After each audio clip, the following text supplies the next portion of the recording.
Arsenal's next game at the Stadium of Light on Saturday, 5:30 kickoff, is one that Arsenal fans cannot, I'm telling you this now, cannot think of another 3 points because someone's going to come back and haunt us with a Xhaka blast. That's right, I'm Ty Knight. Let's get into it.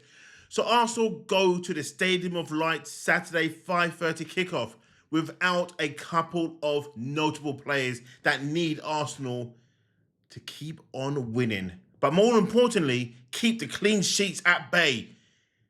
Mikel Arteta has a tough job in his hands. He really does. Now, I'm nervous about this. My tone, my patter, my frame of talking is really and truly on trembles. Arsenal play Sunderland first versus fourth.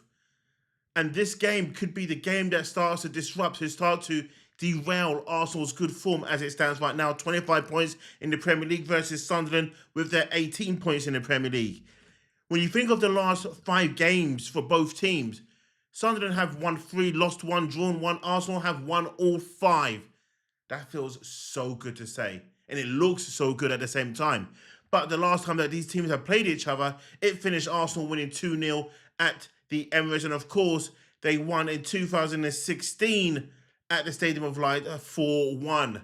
In a total of those last 5 games that they played each other, Arsenal have been more victorious than Sunderland. Sunderland, in the 32 games that they played each other, have only won 3 games, and 3 of those games have all been at home. While Arsenal have won 8 times away, and they have won 11 times at home, drawing with 19 wins in total and 10 draws in total of the 32 games.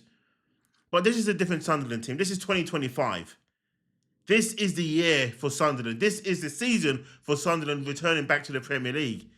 Arsenal could be without confirmation, pure confirmation, that Victor Gyökeres may be missing for this game. Now, I'm not saying that Mikel Moreno is not going to be able to step in and step up and score some goals like he did in midweek in the Champions League. I'm not saying that. But I am saying, is Eberechi Eze going to step up in this game? Is he going to help Arsenal propel themselves with another victory to go from 25 points to 28 points? That is what's needed. That is truly what's needed for Arsenal to go on and win this Premier League. Another 3 points in the bag.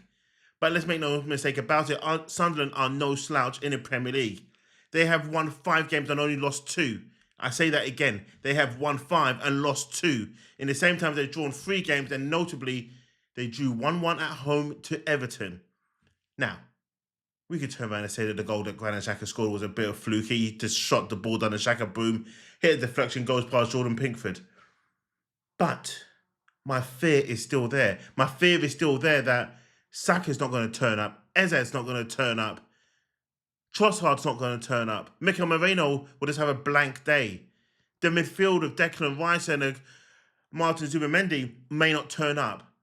And if that is going to happen, it's going to be a roller coaster from here on out to the end of the season for Arsenal. Yes, they've got a nice cushion against the Liverpool and the Manchester City. With City on 19 points and Liverpool on 18 points, that's all well and good. With those 2 teams playing each other this weekend, we want that to be a draw. We don't want one team or the other team to win. We don't. We want that game to turn into a draw. Then Arsenal then have a nice, sizable lead on the other 2.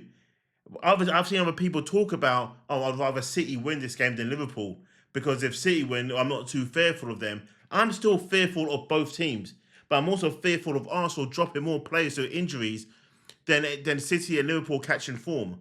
I'm more worried that if Arsenal drop more injuries, their team, their season will implode. Yes, we've got a nice big squad, but that big squad comes with a risk, and this is the risk here. Players going out. Think of it. Madueke's out. Odegaard is out. Havertz is out. Jesus is out.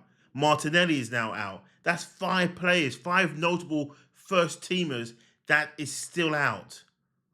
Yes, there is cover, but cover can last for so long until that cover starts to blow up. And if those players who are covering right now go down injured, Arsenal are well and truly fried. Their season is fried.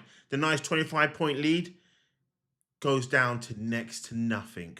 It goes to next to nothing. 6 points on City. I'm loving that right now. I'm truly loving that right now. 7 points over Liverpool. loving it. Absolutely loving it. It's a cushion. It's a nice cushion to have. So if Arsenal lose to Sunderland and them two teams draw, it just goes down to 5 points and 6 points. That's all it does. So you want Liverpool and Manchester City to draw, but you want Arsenal to win. You want Arsenal to win this game with a shutout, with another clean sheet. Is it going to happen? I don't know. But what's your thoughts? What do you think the scoreline is going to be? What do you think the starting lineup? And normally I do my predicted starting lineup if you watch my show. But I'm not going to do one today because I have no clue on who he's going to play, who he's going to rest. But then again, can he afford to rest anyone? But you do have two teenagers in the team still, with a Lewis Skelly and an Wanieri, who now just been valued in the top 10 most notable, most worthy teenagers to play the game right now as we speak. Could them two start? Do they need to start?